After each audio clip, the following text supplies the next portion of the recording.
Olá, amigos. Eu espero que vocês estejam bem. Nós estamos trabalhando as orientações do irmão José. E nós vamos trabalhar no livro Vigiai e Orai, na psicografia de Carlos Bacelli. Hoje o capítulo se chama Consciência e Punição. Consciência e punição.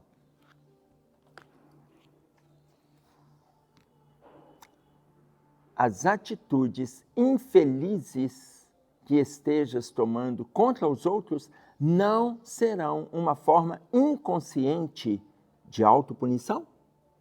Ele já começa com uma pergunta.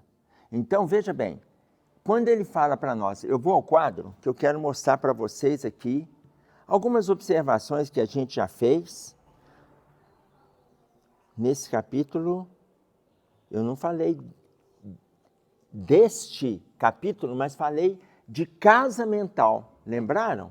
Quem vem acompanhando a gente nos vídeos vão lembrar. Por que eu vou pegar essa observação aqui?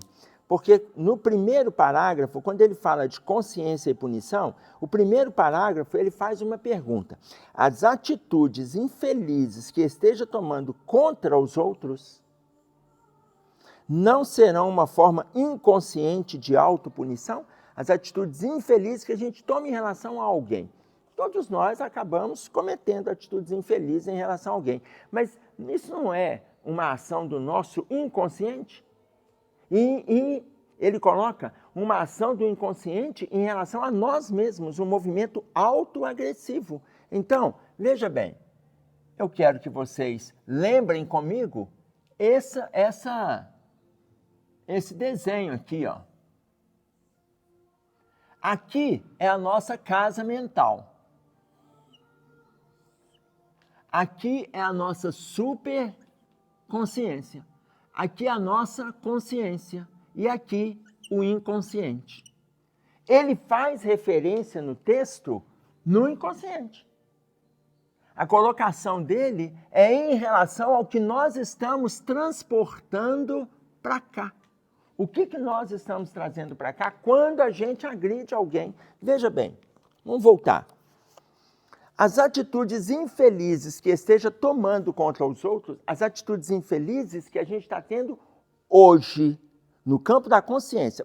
Só para a gente esclarecer, quem vai fazer essa divisão para nós aqui, a superconsciência, a consciência e o inconsciente, na região da nuca,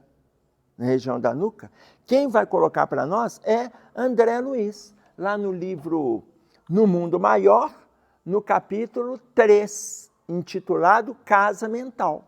Então ele vai explicar, a única diferença é que ele vai colocar como se fosse um prédio de 3 andares. E aí eu prefiro pegar a imagem, porque pela imagem, os nossos projetos, as nossas realizações atuais, e o nosso passado que já está fixado. Então, quando ele coloca aqui, ó, as atitudes infelizes que esteja tomando contra os outros, o que eu faço na vida atual, ou seja, de conformidade com a minha consciência, não serão uma forma inconsciente de autopunição? Ou seja, será que eu não estou transportando os transtornos, as dificuldades, os problemas, as mazelas que eu plantei no passado, eu não estou transportando para cá e agredindo alguém em função da dificuldade que eu trago daquilo que eu já construí? Isso, gente, é para nós pararmos para refletir. Porque não é simplesmente nós sairmos agredindo. Se eu estou agredindo, o que me acomete sobre aquele outro, ou da fala do outro, ou do convívio com o outro, que faz com que eu o agrida? Porque isso aqui é uma pergunta. Essa pergunta aqui, ela já merece uma palestra da gente ficar preso no movimento de autoavaliação, na construção da personalidade, sobre as questões de passado, como que a gente está preparando o nosso futuro a partir do momento que trabalhamos o autoconhecimento. Porque a pergunta é essa, as atitudes infelizes que esteja tomando contra os outros. Todos nós temos atitudes infelizes contra alguém, todos nós, invariavelmente. E atentemos-nos porque às vezes a gente pensa na atitude infeliz verbalizada, gestualmente. Mas imagina as atitudes infelizes mentais que a gente lança sobre alguém. Imagine, essas aí, olha, é difícil até por quê? Porque Martins Peralva coloca lá no livro Estudando a Mediunidade, no capítulo 31, sobre comunhão mental. E ele vai falar sobre os pensamentos negativos. Quantas vezes a gente lança em relação a alguém pensamentos negativos? Seja no campo do nosso desejo, seja no campo das nossas agressões, mas ele coloca atitudes infelizes que esteja tomando contra os outros. Não serão uma forma inconsciente de autopunição? Será que, no fundo, por eu transportar isso para cá, eu não estou inconscientemente me punindo pelos desvarios que eu já cometi? Não estarás desejoso de desencadear processo de autofagia, como quem quisesse fazer desmoronar a própria vida? Autofagia é quando a pessoa ela vai se destruindo, se alimentando de si mesmo, processo autofágico. Não estarás desejoso de desencadear processos de autofagia, como quem quisesse fazer desmoronar a própria vida? Será que, no fundo, a gente já não está fazendo esse movimento de destruição da gente mesmo? À medida que eu vou agredindo, eu não progrido, eu não avanço, eu não construo, eu não alimento situações saudáveis. Será que eu não estou fazendo um processo destrutivo em relação a mim mesmo? Eu não estou me alimentando para me destruir? Caminhando deliberadamente para o erro, não estarás querendo destruir tudo que construíste? Caminhando deliberadamente para o erro, será que no fundo a gente não está destruindo aquilo que a gente construiu? Não estarás querendo destruir tudo que... Gente, todos nós já temos alguma construção. Alguma. Cada um avalia a construção que tem. Todos nós temos alguma construção. Será que, nesse movimento, deliberadamente não estaremos destruindo o que a gente construiu? Quando eu falo que todos nós já temos alguma, eu não estou sendo otimista. Não, aqui quem falou isso foi Jesus. Quando ele fala para nós na parábola do semeador, vocês vão lembrar lá, ela está no capítulo 13 de Mateus. Se vocês vão lembrar lá, quer dizer, eu estou colocando dentro do que eu estou lembrando aqui, viu, Cássio? Você me corrige lá. Então, no capítulo 13 de Mateus, quando ele vai encerrar a parábola do semeador, quando ele vai encerrar, ele coloca, uma parte da semente caiu em boa terra e deu fruto, um a 100, outro a 60, outro a 30. O que Jesus está colocando para nós? Todo mundo tem condições de produzir o lado bom, se desejar. O pouquinho que a gente faz é 30. O pouquinho é 30. Você melhorou 60. Você chegou no limite da caridade que você faz, do investimento, da compreensão, do acolhimento, do caminhar com o outro, é 100. Você chegou no limite, é 100. Então, todos nós, ora, se nós estamos fazendo esse movimento, será que quando eu agrido, eu não estou destruindo o pouquinho que eu já fiz aqui? Eu não estou nem discutindo o que eu deixei de passado, não. Eu não estou destruindo aqui. Caminhando deliberadamente para o erro, eu estou consciente de que estou fazendo errado. Eu estou consciente de que eu estou sendo desleal, de que eu estou passando alguém para trás, de que eu estou mentindo.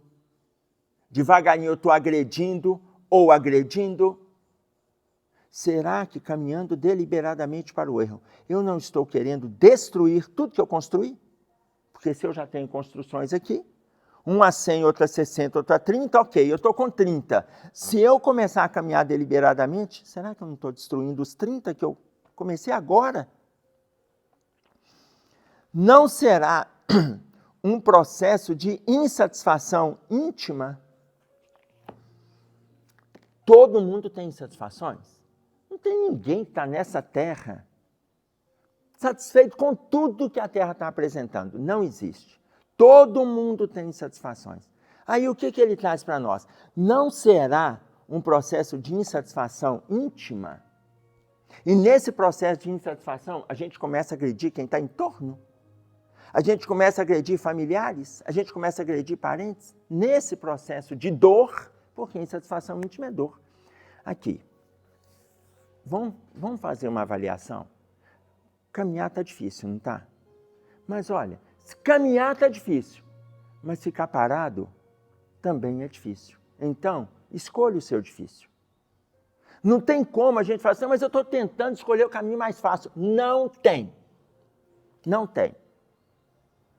Caminhar está difícil, mas ficar parado também é difícil. Então, escolha o seu difícil. Para pensar na sua vida neste contexto. Ah, meu casamento, ficar casado está difícil, mas divorciar é difícil. Escolha o seu difícil. Nossa, mas ficar negando aquela alimentação gostosa ali na mesa, mas eu vou ganhar peso. Pois é, engordar é difícil. Ser fitness é difícil. Escolha o seu difícil. Nossa Senhora, mas eu queria comprar aquilo ali e tal, mas eu estou sem dinheiro. Olha, ter administração financeira é difícil, mas ficar devendo é difícil. Escolha o seu difícil.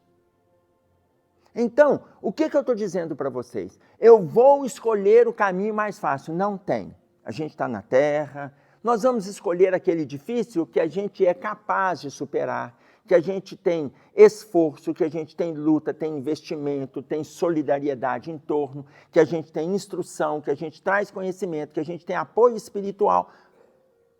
Está difícil, mas nós temos uma bagagem, nós temos um arcabouço de situações para nos orientar. Ora, se o texto chama consciência e punição, eu não preciso me punir. Eu não preciso me agredir. Deixa-me usar a consciência daquilo que eu já sei. Mas eu vou fazer escolhas. Ainda que eu faça isso, eu estou escolhendo mais fácil. Não precisa de você pensar nisso. Escolha aquilo que você sabe que você vai dar conta, que você vai lutar, que a estrada não vai te desanimar, que você sabe das pessoas que estão em torno, que estão caminhando com você. A tua rebeldia manifesta contra os que convivem contigo. Na realidade, não será uma revolta contra ti mesmo. Vocês veem que o texto é recheado de perguntas. A tua rebeldia manifesta contra os que convivem contigo. Nós temos um tal de achar, depois que a Rita Lee falou de ovelha negra, você é ovelha negra da família, eu sou ovelha negra da família. Depois que ela falou de ovelha negra, o que apareceu de gente colocando isso quase que como um dito popular. Não, na minha casa eu sou muito diferente. Gente, nós estamos juntos por sintonia. Nós plantamos juntos e estamos colhendo juntos. Estamos juntos por sintonia. Não tem ovelha negra. Muito rica a música da Rita Lee. Está muito rica. Tem um autor que ele fala, é um escritor, que eu esqueci o nome dele, mas ele fala assim, quanto mais eu leio Rita Lee, mais me irrita aquilo que eu li. É muito legal o jogo que ele faz das palavras. Quanto mais eu leio Rita Lee, muito me irrita aquilo que eu li. Porque essa colocação faz, as falas dela, as músicas que ela vai trazendo, traz inúmeras reflexões. Tá claro? E às vezes, o que ele está querendo dizer é que às vezes a gente fica com leituras condensadas. Na hora que vem uma música, ela amplia o nosso horizonte. Um texto amplia, um poema amplia. Então, um verso amplia, uma frase amplia. Ampliou, é para a gente continuar caminhando com aquela amplitude. E não a gente ter valores enraizados que não podem ser modificados. Quando coloca a tua rebeldia manifesta contra os que convivem contigo, na realidade não será uma revolta contra ti mesmo? Veja, a gente começar a achar situações infrutíferas depois da gente ter vivenciado. Outro dia um casal veio conversar comigo que eles entraram num processo de separação. Eu descobri que eu não a amo mais e tal. Vieram os dois fizeram a mesma descoberta. Só que eles fizeram essa descoberta depois de 35 anos de casado. Eu falei, meu filho, Se vocês estiverem tentando, e eu conversando com os dois, se vocês estão tentando manter, depois de 35 anos de casado, o mesmo amor originário que trouxe a família, que deu para vocês os filhos, que deu para vocês o bem-estar, as viagens, o lazer, a empresa, não tem jeito de ser. O amor, ele vai mudando, ele vai se transformando, ele vai se aprofundando, a gente vai convivendo, vai conhecendo, e a troca saudável é a partir do convívio. Mas se a gente mantiver aquele lá de trás, olha, já está conturbado. Não é o mesmo sentimento, tem uma outra vivência, tem uma outra conquista. O outro, ele passa a ser a pessoa do seu dia a dia, ele passa a ser a pessoa que mais te conhece. São as falas que mais precisam ser avaliadas, é a fala de quem convive conosco, seja esse na figura do marido, seja na figura da esposa ou na figura dos filhos. Todas as falas são importantes, mas este que convive conosco, ela é mais. Mas a gente, no processo de rebeldia, a gente passa a achar que aquela família não é o nosso lugar. A tua rebeldia manifesta contra os que convivem contigo, na realidade não será uma revolta contra ti mesmo? Depois a gente fica lá 1 ano, 2, 5, 8, 15, 23 anos no convívio, descobri que eu não gosto mais. Eu não sou dessa família. Vocês já passaram por isso na adolescência? Nossa, sabe aquela hora quando a gente começa a brigar com os pais, briga com irmãos, a gente começa a achar que é filho de criação? Alguns que estão me ouvindo já pensaram isso, né? Uns até descobriram que são. Tá certo? Uns até descobriram que são filhos de criação. Criação de Deus, gente. Pronto, olha, graças a Deus a gente descobre que é da criação de Deus. E recebemos a oportunidade dos nossos pais nos trazerem à luz da vida. E está ótimo. Agora, achar que a gente não faz parte desse contexto? Aqui. Não estarás provocando suicídio moral? Quando a gente começa esse processo de autodestruição de tudo que a gente está fazendo, não seria um suicídio moral? Quando a gente se coloca na posição de ovelha negra da família, ovelha negra no trabalho, daí a pouco a gente está achando que a gente não é nem morador da terra, que a gente já começa a se achar tão sublime.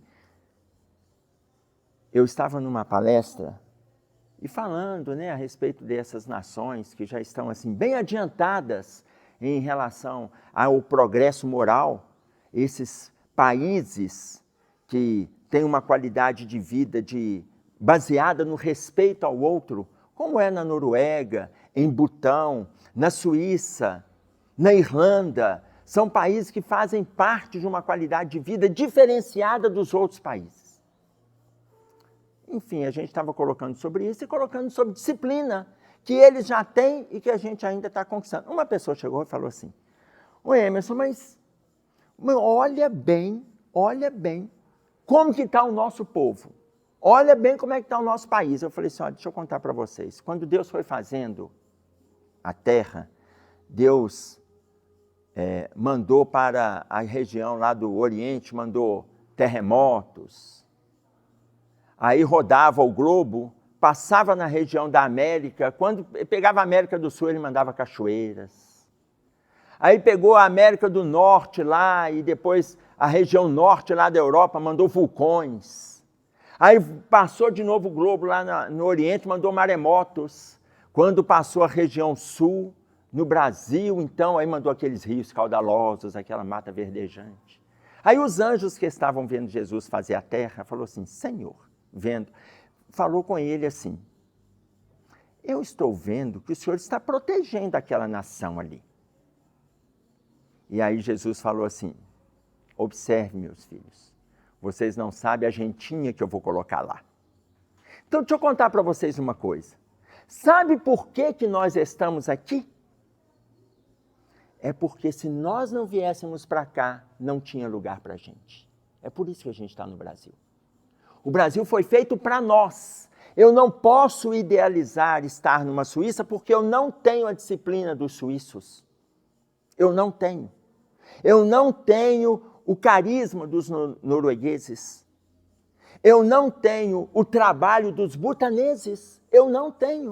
Então não adianta eu desejar estar num lugar que eu não tenho potencial de nada para oferecer.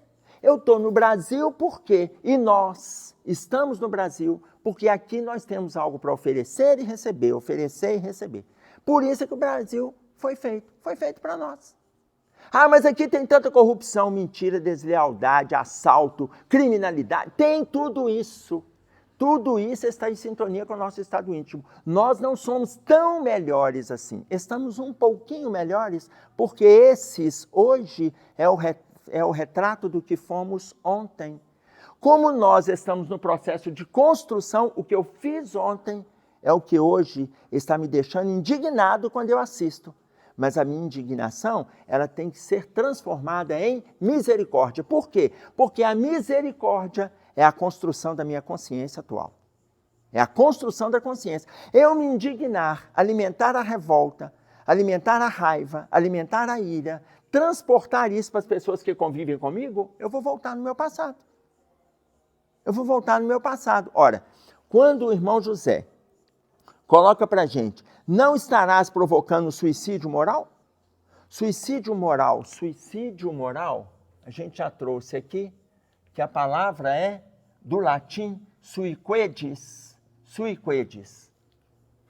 morte a si, morte a si. Do latim, a palavra suicídio significa morte a si. Será que nós não estamos provocando suicídio moral quando a gente se acha demais para aquele núcleo familiar? Quando a gente se acha demais naquele ambiente de trabalho? Quando a gente se acha demais naquela relação social?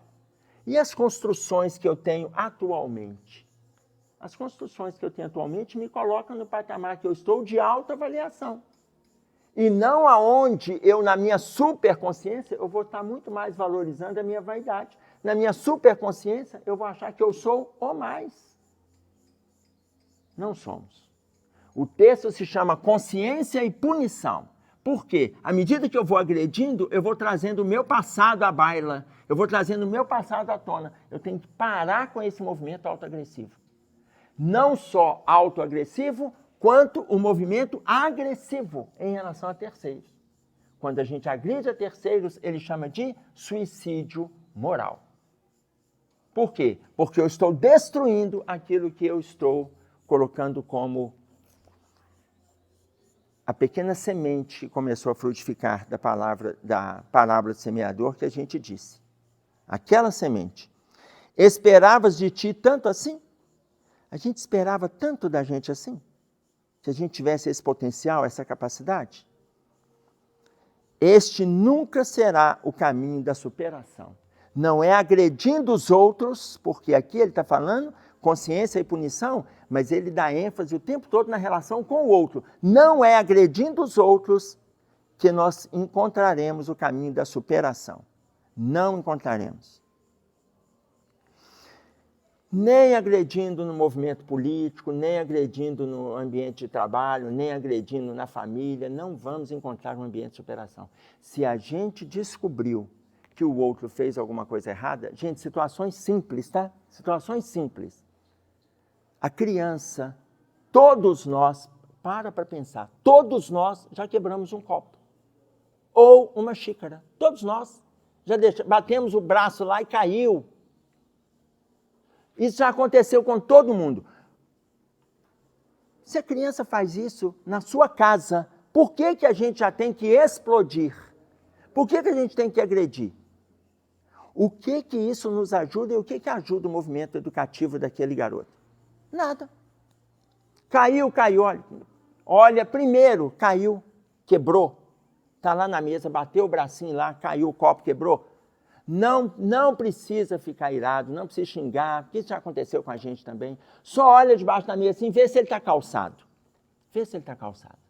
Se tiver calçado, levanta, vai lá, meu filho, pega a vassoura, passa a vassoura, vão limpar. Se tiver descalço, meu filho, não levante o pé do lugar, fica com o pé aí. Fica com o pé aí, tá? Quem tiver calçado, levanta, pega uma vassoura e vai varrer. Aquele ali não é para levantar o pé, porque senão ele pode pisar num dos caquinhos de vidro que está ali no chão. Isso é simples. E por que a gente não vai explodir? Ele não fez isso de propósito, não, gente. Quanta coisa a gente faz sem querer. Ele fez sem querer. A gente não precisa de agredi-lo nos nossos arroubos de humor. Tá claro? Então vai lá, limpou. Depois você vai chegar e vai falar assim, meu filho, tem um pouquinho mais de atenção na hora que você estiver fazendo seu lanche. Pronto. É só essa frase. Ele não vai ficar a vida inteira, todo dia, quebrando um copo, não. Quando ele fala da agressão, este nunca será o caminho da superação. Reconsidera, admite os atavios da própria personalidade e recomeça. Admite os atavios da própria personalidade e recomeça. Admitir atavios, admite que a gente tem enfeite, admite que a gente tem adornos, admite. Para quê? Para que a gente recomece. E não achar que essa aparência é tudo que a gente tem. Porque nós somos essência, não somos aparência. Como a gente estava colocando, nós não vamos construir o reino de Deus com aparências. Não vamos construir. Tá? Quando Paulo escreve aos Gálatas, ele fala assim, não nos cansemos de fazer bem, porque a seu tempo ceifaremos, se não houvermos desfalecido. Não nos cansemos de fazer bem. Ele não está dizendo não nos cansemos de fazer o bem. Não tem o artigo o. Não tem. Ele está dizendo não nos cansemos de fazer bem. Fazer bem o quê? Tudo que a gente se disponibiliza. Não é de fazer o bem. Ele não está falando sobre caridade. Não se canse de fazer bem o almoço que você está fazendo. Não se canse de fazer bem o banho que você está tomando, ou o banho que você está dando em alguém, na criança. Não se canse de fazer bem. Não se canse de fazer bem o motorista que está dirigindo o ônibus, o contador que está prestando contas, que está fazendo a contabilidade de uma empresa, de uma pessoa. Não se canse de fazer bem. O balconista que atende na repartição pública ou privada, não se canse de fazer bem. Não se canse. Porque a seu tempo a gente vai colher. Quando? Mas quando que a gente vai colher? Se não houver desfalecido, se não houver desistido, se não houver desanimado, se não tiver abandonado a tarefa. Não se canse de fazer bem. Ah, não aguento mais ir para aquela tarefa. A primeira coisa que eu tenho que chegar lá é varrer a casa. Não se canse de fazer bem. Vocês imaginem, muitas vezes a gente quer tarefas, trabalhos que têm visibilidade. Para que isso? Não. E pessoas ainda enchem a boca para falar, não, eu sou o coordenador da reunião mediúnica. E daí? Aqui, a função do coordenador da reunião mediúnica é a mesma função daquele que limpa a casa, que passa a vassoura lá. Aquele que chega primeiro, que vai passar pano nas cadeiras. É a mesma função. Todo mundo precisa de todo mundo. A gente tem que parar, eu sou o diretor da casa. Que diferença que faz isso? A questão não é quem tem o título. A questão é quem tem o trabalho. É o trabalho. Não nos cansemos de fazer bem qualquer tarefa. Qualquer tarefa. Aí uma pessoa perguntou assim, mas Jesus, inclusive, recomendou para a gente caminhar 2.000 milhas, né? Se te pede para caminhar 1 milha, caminhe 2. Eu falei assim, Jesus não recomendou as 2. Jesus recomendou 1 milha. Uma? Porque a pessoa já te pediu uma. Jesus te pediu a segunda. Ele não te pediu caminhe as 2. Jesus fala para caminhar a 2ª milha com aquele que te pede, ou seja, fazer bem. E não nos cansemos, está no capítulo 6 de Gálatas, não nos cansemos de fazer bem, porque a seu tempo ceifaremos, se não tivermos desistido. Consciência e punição. É isso aí que a gente tinha para trazer. Vamos fazer o melhor que a gente puder, aonde a gente estiver. Um abraço a todos, até breve, fiquem com Deus.